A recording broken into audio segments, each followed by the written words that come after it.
एक समय की बात है। एक छोटा सा गांव था जहां एक किसान धीरज अपनी पत्नी और बेटी के साथ रहता था। धीरज ईमानदार, मेहनती और आत्मसम्मान वाला इंसान था। लेकिन किस्मत ने उसका साथ छोड़ दिया था। लगातार बारिश न होने के कारण उसकी फसलें बर्बाद हो गई और कर्ज इतना बढ़ गया कि गांव का साहूकार अब रोज दरवाजे पर खड़ा रहता।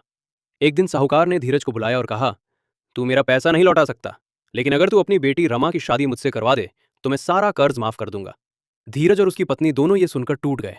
उनकी बेटी सिर्फ 18 साल की थी, पढ़ने में तेज और सपनों से भरी हुई। एक बूढ़े और लालची आदमी के साथ उसकी शादी, ये सोचकर ही वे कांप गए। धीरज ने मना कर दिया, लेकिन साहूकार ने एक ईमानदार खेल का प्रस्ताव दिया।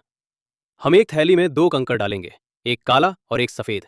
अगर रमा ने सफेद कंकड़ निकाला तो कर्ज माफ और शादी नहीं होगी। अगर काला निकला तो कर्ज माफ, लेकिन शादी करनी पड़ेगी।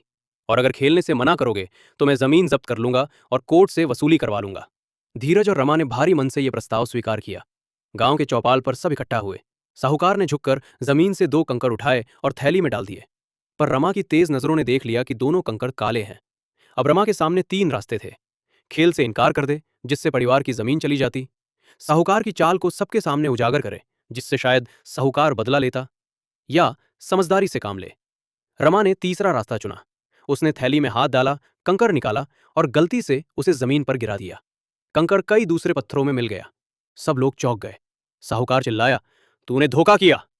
रमा मुस्कुराई और बोली, मैंने कंकड़ गिरा दिया, लेकिन इसका हल आसान है। थैली में जो कंकड़ बचा है वही बताता है मैंने कौन सा निकाला था। अगर थैली में काला है तो मैंने सफेद निकाला होगा।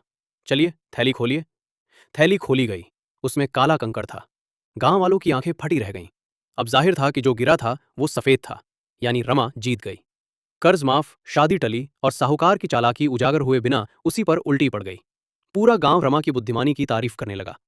कहानी से सीख, मुश्किल समय में घबराना आसान होता है, लेकिन जो इंसान धैर्य रखकर दिमाग से काम लेता है वही जीतता है। रमा ने गुस्से में आकर फैसला नहीं किया, ना ही उसने डर कर हार मानी। उसने परिस्थिति को समझा, भावनाओं को काबू में रखा और एक ऐसा तरीका निकाला जिसमें न झगड़ा हुआ, न बदनामी और ना ही नुकसान। एक सवाल आपसे, आपकी जिंदगी में भी कोई मुश्किल परिस्थिति आई हो तो क्या आप समझदारी से काम लेते हैं या भावनाओं में बह जाते हैं? याद रखिए, तूफान में कश्ती वही पार लगती है जिसे होश से चलाना आता है, जोश से नहीं।